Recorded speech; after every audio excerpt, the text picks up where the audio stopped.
Hello and welcome to another week of chess openings with me, Zach Slugowski, as we go over a new opening this week. This week we have the Queen's Indian Defense, which is a great rebuttal to the Nimzo Indian Defense, which we learned last week. So let's just jump into it. So for the Nimzo Indian Defense, it's just d4, knight to f6, then going to c4 for a Queen's Gambit, and then black pushes up to e6. And instead of going to knight to c3, like in the Nimzo Indian Defense and the bishop coming out here, which is a great defense for black, white decides that they're going to instead go knight to f3, preventing the bishop from coming here. Now, obviously the bishop could check and we can bring our bishop back and then we can have a take there. But for the purposes of this, white avoids that altogether and goes into the anti-Nimzo variation, which is also the Queen's defense after we move up this pawn over here to g3. So after we move the knight up there, black then pushes up to b6, looking to fianchetto its bishop. And then we are going b6 and we each fianchetto our bishops. Black pushes their bishop over here to e7, looking to castle. We castle, they castle. And now that the king's no longer here for this pin,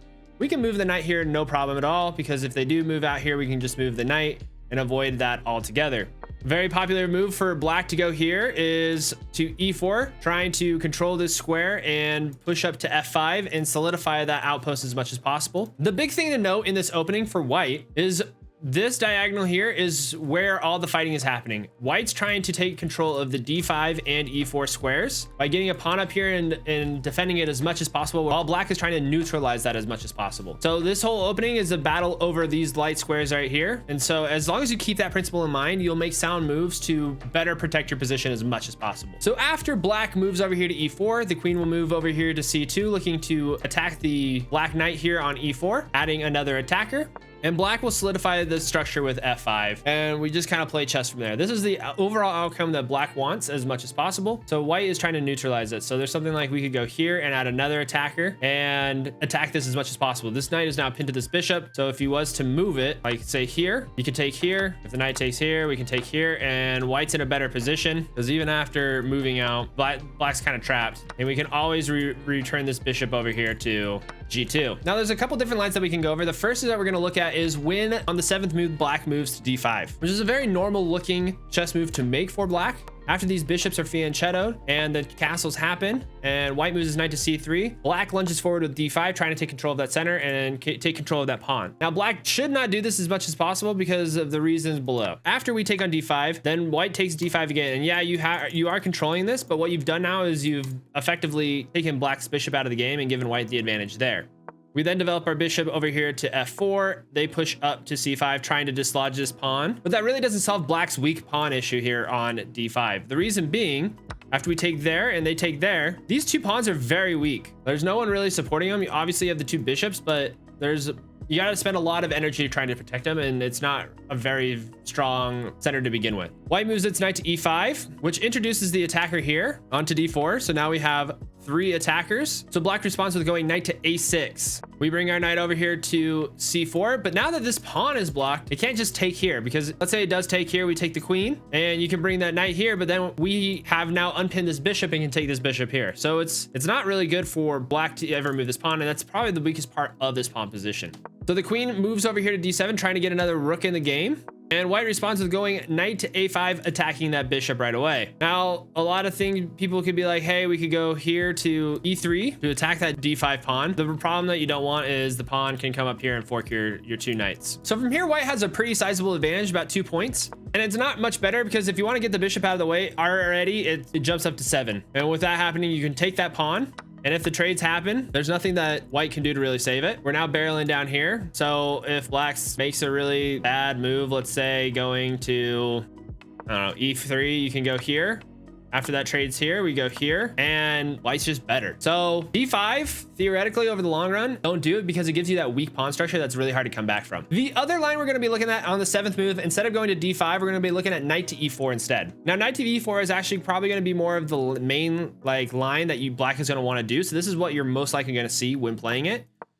So after the bishop's fianchetto and we castle each and get our knight out, black shoots up here to e4, looking to attack here and solidify itself with the pawn coming up here to f5 and making it really hard for white to take any advantage whatsoever in this opening. So the best thing for white to do is take with e4, and after that bishop takes, he's looking at some threats down these diagonals. He's looking there, but he can also just retreat, which is really good for this bishop. And we can just trade off here. And by moving the knight, moving it back, we don't disrupt our structure too much. At this point, black can go to d5, trying to take the center because it's no longer trapping in this bishop over here on b7. And from here, this is the best way for black to equalize. Even then, white has a half-point advantage. So this opening is more better for white. Now, there is a little bit of a trap that you can get when playing this line. After the castling and the developing and the knight coming over here to e4, if the queen goes over here to c2, which is what you'll see a lot, trying to add an extra attacker here, black just cements f5 here, making it really hard to kick out this knight. White can then go to knight to e5. And if black tries to drive this knight away, which looks like a very logical move, we just take the knight here and they take, and then we take here, and we are barreling down on this bishop here. And there's not really a way that black can take this back without losing significant material. If you take there, the queen takes there. Even if you take here, queen has the free rook here and you're losing. So what will most likely happen is you're gonna have to take, queen takes here, and you're gonna have to push up this pawn or this pawn to try to like get this out. But either way, black is winning. But either way, white's in a very good position and it's just weakened this whole pawn structure here. So white can just retreat. Let's say you go attack the queen. Yeah, you've created a little bit of a pawn chain here, but white has such a large advantage now at 7.5 points that it's going to be hard for black to overcome. So what we're going to go over now is the main line and the best line for both parties to play with when playing the Queen's Indian Defense. So after the castling and that happens, we go to d5. Queen goes to c2. Black should take right away instead of solidifying itself on f5. By doing that, the queen is off here and it's off this long diagonal, and it's no longer defending the e4 square. From here, we then go to e5, trying to control this square as much as possible. We go to b3, trying to fianchetto our bishop.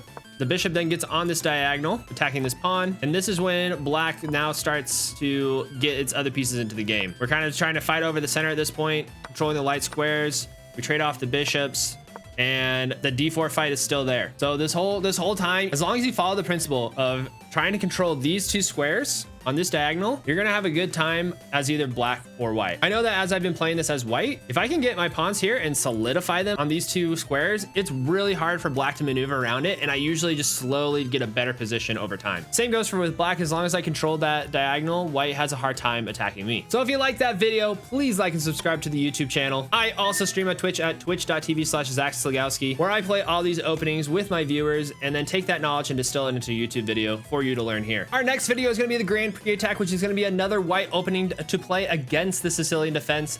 That video will be right here, and I hope to see you then. Have a fantastic day.